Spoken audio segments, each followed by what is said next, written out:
와 저분 판사였대. 편의점에서 컵라면 정리하던 60대 남성을 보고 지나가던 손님이 속삭이듯 말하더랍니다. 믿기지 않죠?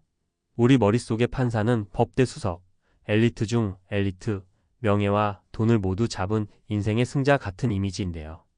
그런데 왜 은퇴 후에 아르바이트를 해야만 했을까요? 사실 이런 이야기는 이제 남 얘기가 아닙니다. 누구나 퇴직은 피할 수 없고 은퇴 후 30년은 또 다른 인생처럼 펼쳐지는데요. 아무리 탄탄한 커리어를 쌓아왔어도 은퇴 준비를 안 했거나 잘못했으면 누구든 그 끝은 외롭고 고단할 수밖에 없습니다. 오늘은 이 사법고시 출신 판사의 이야기를 통해 우리가 꼭 짚어봐야 할 은퇴 후 삶의 현실과 준비 포인트를 이야기해 보려 합니다. 본문 1. 명예로운 퇴직 뒤에 남겨진 건 고정비뿐이었다. 그 판사님은요, 늘 바쁜 법원 생활 속에서도 나는 은퇴 걱정 따윈 안 해도 돼 하고 생각하셨대요. 연봉도 꽤 있었고 집도 있었고 주변에서도 당신은 성공했으니 노후는 편하겠네요 라고 말해줬죠. 그런데 정작 은퇴하고 보니 돈이 문제였어요. 왜냐고요? 월급이 끊기자 곧바로 지출이 소득을 넘어서기 시작한 거예요. 정년 직전엔 한 달 1,000만 원 벌면서도 900만 원을 써도 부담이 없었는데 이제는 연금과 약간의 임대 수입이 전부. 하지만 지출은 여전히 과거의 습관을 따라가고 있었죠. 그때 느꼈답니다. 내가 준비한 건 직업이지 은퇴 후 삶은 준비한 적이 없었구나 하고요. 첫 번째 교훈. 높은 연봉과 명예직이라도 고정 수입이 없는 은퇴 후에는 평범한 사람과 똑같다. 은퇴 전부터 지출 구조를 낮추고 소득 없는 삶을 상상하며 미리 훈련해야 한다. 2. 나는 다시 사회에서 뭔가 할 수 있을 줄 알았지.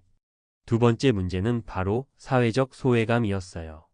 현직 판사일 때는 수많은 사람이 찾아오고 회의도 많고 전화도 빗발쳤죠. 하지만 은퇴하고 나니 연락은 뚝 끊기고 어디 갈 데도 없더래요. 내가 법만 안다면 뭐하나, 쓸모 있는 사람이 아니라면 아무도 찾지 않는데. 이게 진짜 무서운 거예요. 사회에서의 정체성과 연결이 끊긴 그 순간부터 심리적 은퇴 우울증이 시작되기 시작한 거죠. 그래서 뭐라도 해야겠다는 생각에 시작한 게 편의점 야간 아르바이트였어요. 물론 처음엔 체면이 문제였지만 점점 일하는 시간이 하루 중 제일 인간적인 시간이 되더랍니다. 두 번째 교훈. 직업이 사라지면 사회적 역할도 사라진다. 은퇴 전에 반드시 내가 즐길 수 있는 1억은 소소한 사회적 역할을 만들어 두자. 3. 왜 이렇게까지 해야 하나 싶다가도 살려면 해야죠. 마지막 이야기입니다. 이 판사님은 편의점 외에도 택배 분류, 간단한 문서 정리 아르바이트도 해봤대요. 그 이유는 간단합니다. 자녀 교육비와 생활비. 이분도 자녀 둘 대학 보내느라 퇴직금을 대부분 써버렸고 연금이 20만 300 나오긴 해도 수도권 생활비엔 빠듯했어요. 은퇴 후엔 병원비, 부모 간병비, 예상 못한 지출이 계속 생기거든요. 그걸 누구도 알려주지 않았고 본인도 몰랐던 거예요. 세 번째 교훈. 은퇴 후에도 지속적인 소득을 만들 수 있는 방법을 찾아놔야 한다. 월 50만 원이라도 내 손으로 버는 돈이 심리적 안정감을 만든다. 마무리. 판사였던 이분의 이야기를 듣고 나는 저 정도는 아니니까 괜찮아라고 생각하면 안 돼요. 우리 모두가 퇴직 후엔 소득도, 역할도, 인간관계도 재구성해야 하는 존재가 됩니다. 아무리 멋진 직함을 달고 살았던 사람도 그 다음을 준비하지 않으면 결국 편의점 혹은 더 힘든 자리에서 생계를 고민해야 하는 현실. 그게 지금 대한민국 60대들의 진짜 이야기예요. 꼭 기억하세요. 명예로운 직함은 지금까지만 유효하다. 은퇴 후엔 나도 시장의 소비자일 뿐. 사회적 역할, 자존감을 지킬 작은 일 하나라도 미리 만들어 두자. 은퇴 후 수입은 줄고 변수는 늘어난다. 자녀 지원보다 내 삶의 지속성을 먼저 생각하자. 당신은 지금 어떤 준비를 하고 있나요? 늦지 않았습니다. 지금부터라도 지출을 줄이고 수입을 분산하고 역할을 바꾸는 훈련을 시작해 보세요. 엘리트가 아니라 준비된 사람이 은퇴 후에도 웃습니다. 전문가 칼럼. 은퇴 후 삶의 현실, 사법고시 출신 판사도 예외는 아니었다. 지금 준비하지 않으면 누구에게나 닥칠 수 있는 은퇴의 함정. 사법고시 출신 판사라는 직업은 우리 사회에서 최고의 엘리트로 분류됩니다. 그러나 명예롭고 안정적인 직업을 가졌던 이들도 은퇴 후에는 전혀 다른 현실에 직면하게 됩니다. 실제로 63세에 정년퇴직한 한 전직 판사는 현재 편의점 야간 아르바이트를 하며 생활비를 벌고 있습니다. 이 사례는 단순한 개인의 이야기가 아닌 대한민국의 은퇴 준비 실태와 은퇴 후 리스크를 상징적으로 보여주는 장면입니다.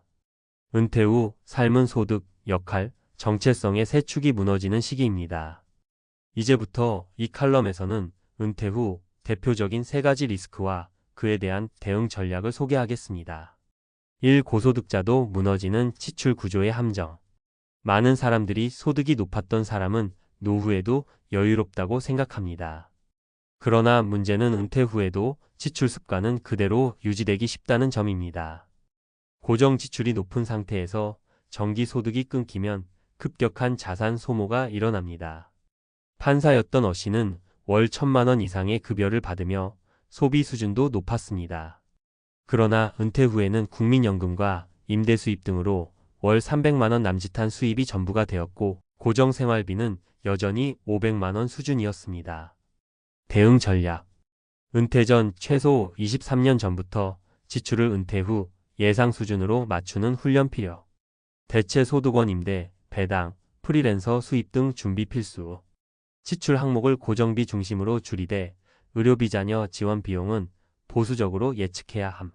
이 은퇴는 곧 사회적 관계의 재편을 의미한다. 은퇴 후 가장 크게 느끼는 감정 중 하나는 고립감과 소외감입니다. 직업을 통해 형성되었던 인간관계가 끊기고 사회적 역할이 사라지면 정체성 자체가 흔들립니다. 어 씨 역시 은퇴 후 연락이 뚝 끊기고 자신을 찾는 사람도 줄어들면서 우울감에 시달리기 시작했습니다. 결국 사람을 만나고 싶다는 이유로 야간 편의점 아르바이트를 시작했고 오히려 그 일이 일상에 활력을 주는 유일한 시간이 되었습니다. 대응 전략. 은퇴 전 직업 외의 사회적 역할을 만들어 둘 것 봉사활동, 커뮤니티 참여, 취미 모임 등 사회적 연결망이 유지될 수 있는 소소한 일거리나 소셜 활동을 주기적으로 병행. 심리적 안정성을 위해 혼자서도 의미 있는 시간을 보내는 역량 훈련이 필요. 3. 예상보다 빠르게 소모되는 자산과 체력의 한계. 어 씨는 자녀 교육비와 부모 부양비로 상당한 자산을 은퇴 전에 소진했습니다. 퇴직금은 단기간 내 사라졌고 예상치 못한 병원비나 생계비는 꾸준히 지출되고 있습니다. 문제는 이러한 지출이 생각보다 빠르고 고령으로 갈수록 소득 활동은 줄어든다는 점입니다. 은퇴 3년 차에 접어들며 그는 택배 분류, 문서 정리, 아르바이트 등 다양한 소득원을 찾았지만 체력 저하로 인해 오래 지속할 수 없었습니다. 결국 노동을 통해 수입을 유지한다는 계획은 실현되기 어려웠습니다. 대응 전략. 60세 이후 수입은 노동이 아닌 자산 소득 중심으로 전환 필요. 은퇴 전 건강관리 및 체력 유지가 중요 질병은 곧 지출이자 소득 단절의 원인. 가능하다면 정년 이전에 노후형 일자리를 미리 경험해보고 적응 훈련 진행. 전문가가 권하는 은퇴 준비 3단계 플랜. 준비 항목 구체적인 실행 전략. 재정 계획 마이너스 은퇴 후 월 최소 생활비 시뮬레이션. 마이너스 현금 흐름표 작성 및 수입 분산 계획. 마이너스 예상 의료비, 부모 자녀 관련 지출 포함. 사회적 연결 마이너스 은퇴 후에도 지속 가능한 사회활동 탐색. 마이너스 소규모 커뮤니티 지역 모임 참여. 마이너스 역할 기반 봉사 또는 재능 나눔 시작. 정신적 준비 마이너스 은퇴 후 삶에 대한 리허설 기간 확보. 마이너스 정체성 전환 전직 아닌 지금의 나 훈련. 마이너스 배우자와의 생활 리듬 조율도 필수. 결론. 사법고시 출신이든 평범한 회사원이든 은퇴 후 삶 앞에서는 모두가 같은 출발선에 놓이게 됩니다. 가장 중요한 건 나는 누구보다 열심히 살았으니 노후는 괜찮을 거야 라는 막연한 자신감이 아니라 앞으로의 30년을 어떻게 살아갈 것인가에 대한 현실적인 전략과 실천입니다. 엘리트가 살아남는 것이 아니라 준비된 사람이 웃는 시대입니다. 당신은 지금 어떤 은퇴를 준비하고 있습니까?